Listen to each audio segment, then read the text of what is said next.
Hey friends, I'm Christy and you're listening to Rock the Damn Boat. If you've ever bitten your tongue to keep the peace or said yes when every part of you wanted to say no, well, that's exactly what we're diving into in this episode. Now, if you were watching, you will see that I am in a hotel room again.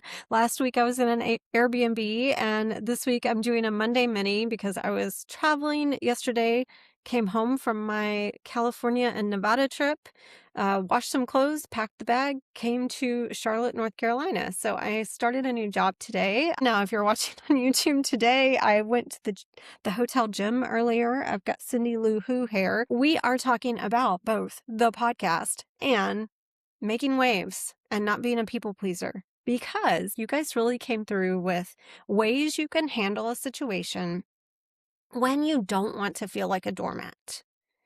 And I was really vague in this reel that I posted on my Rock the Damn Boat Instagram.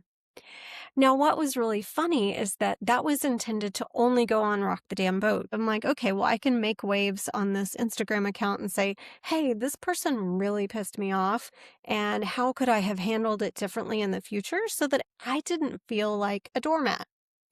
Well, in true meta fashion, it went straight to my personal account as well, because I forgot that I have Rock the Damn Boat set up to cross post to Facebook on Christy Hughes.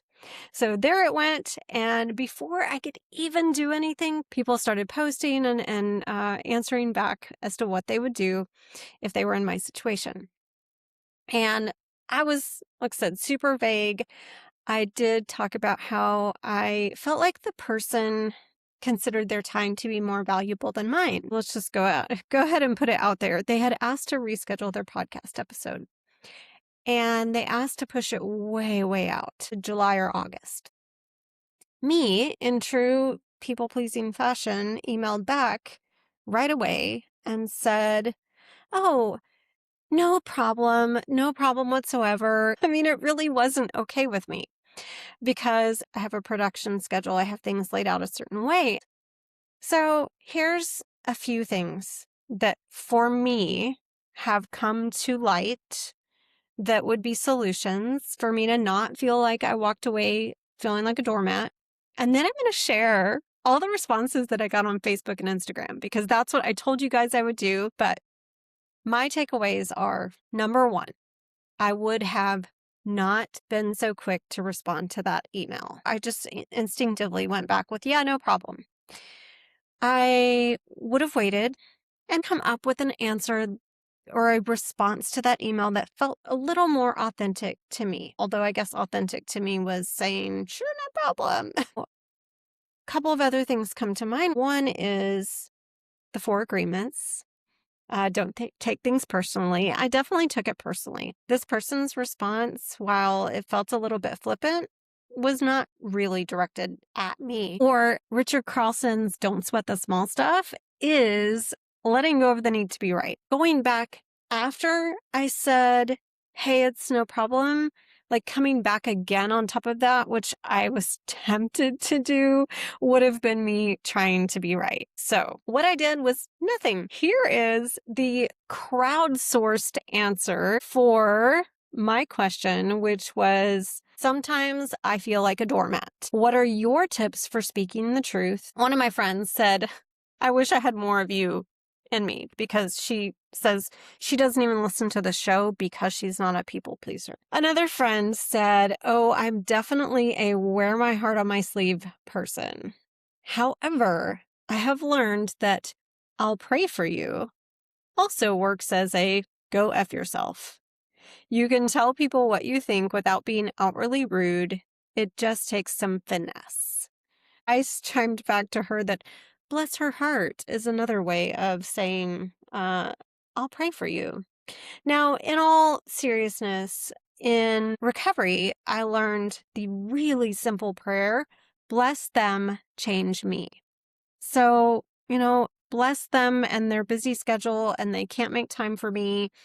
Change me so that I'm not concerned about it. One of my friends, who I know is a boat rocker to the nth degree, said, the F it is exactly what would have flown out of my mouth.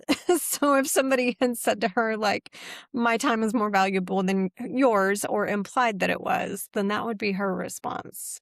I'm not sure that my people-pleasing listeners are going to want to use that response, but just so you know, some people are comfortable saying that. One of my friends said, I have been coming to understand that it's me. I don't value me, my hard work, my time. Knowing ahead of time that my time is valuable makes it possible for me to be different in situations. So I love that, because I think that, my response of, oh, it's fine, comes from a place of feeling unworthy. Like I was being a bother trying to get on her schedule, when really she's the one who made an appointment with me. So it's just one of those things where I probably could work on worthiness, and then I would have responded in a different way. Someone said, you can always say, I'll get back to you on that when you need to take a step back. So again, that was what the conclusion that I came to was, I would have taken more time. And she said, and stick to it. In essence, you need to be in charge of your own priorities and not let others make you jump to theirs. When you can tune out someone's tone and tune into what is important for you, everything changes. And so her point was, not to let the implication of my time's more valuable than yours hijack my decision. She said, say quite firmly, but neutrally, I'm afraid that won't work for me. And just keep saying that. So she did say, it can be hard, and it can be hard to do that. So I think that that's a great response too. I'm afraid that won't work for me. And you don't even have to explain. It's kind of like no being a complete sentence. Just say, I'm afraid that won't work for me. Another one said, let them say what they want. Do not ever give a gut reaction, because when you do, you're giving them your power. When someone says an offensive remark, take a breath, look them in the eye, and take back your power. Is it worth your energy? Do you want to dip your toe into that cesspool, is how she put it. Saying it won't fit into my schedule is reply enough. Don't apologize. Don't elaborate. We all have the same 24 hours. What we do with it is up to us. Then I got, as someone who was once a shy people pleaser, whose rebellious streak won out in the end. I think she's rocking the damn boat these days too. Still tries to be kind, but she had two thoughts. One is that the people who do this do it as a purposeful strategy to signal their dominance. Like that person is either manipulating me or just not the kind of person that deserves my time. Point two is that with this kind of person, usually any kind of retort or something that tries to be firm is probably going to fall flat with that type of personality. So we can assume positive intent, going back to not taking it personally, and then let it go. Either way, you're not going to win with someone like that, someone who doesn't value you and your time. And then we had another one. I start by acknowledging what they've said. In my case, it would be, I recognize your time is valuable. My time is also valuable. I have a production schedule to keep, and this is no longer going to fit into that schedule. Got another that said, I smile and say, I can see how that works for you, but it doesn't work for me. Just not engage with that person and just let it go, because she mirrored what someone else said, that takers have no limits. So if this person is just going to take advantage of you, then you have to draw a line at some point. You have to draw that boundary. Someone said, most people's first yes is the people-pleasing yes. So me saying, it's fine, no problem. That is my default. She says, holding the people-pleasing yes back and waiting to really check in with yourself, which can take a couple of days depending on your human design, that answer is the true response. Even if people-pleasing slips out, it's always okay to go back and say, sorry, I can't do that, or no. And anyone who can't gracefully receive that is really an energy vampire and not worth your time. I thought this was a really great tip from a friend who said, I often use we when responding. I understand we both have urgent matters to attend to. I understand we both need the time for something else. If it's a bad time, let's reschedule. Like I said, some people probably thought it was a work situation, but she said, what I really want to say is I don't have time for your BS right now. And when your attitude gets adjusted, we can revisit. So that is, again, if we were going to take all the filters off, we'd say things like the F it is, and that's BS. But we're going to find some middle ground and somewhere a territory that people pleasers are comfortable with. Simple, polite response. No is a complete sentence. Say what you mean. Be authentic. One of my friends brought up the yoga principles of ahimsa and satya. There's always a way to speak your truth with kindness.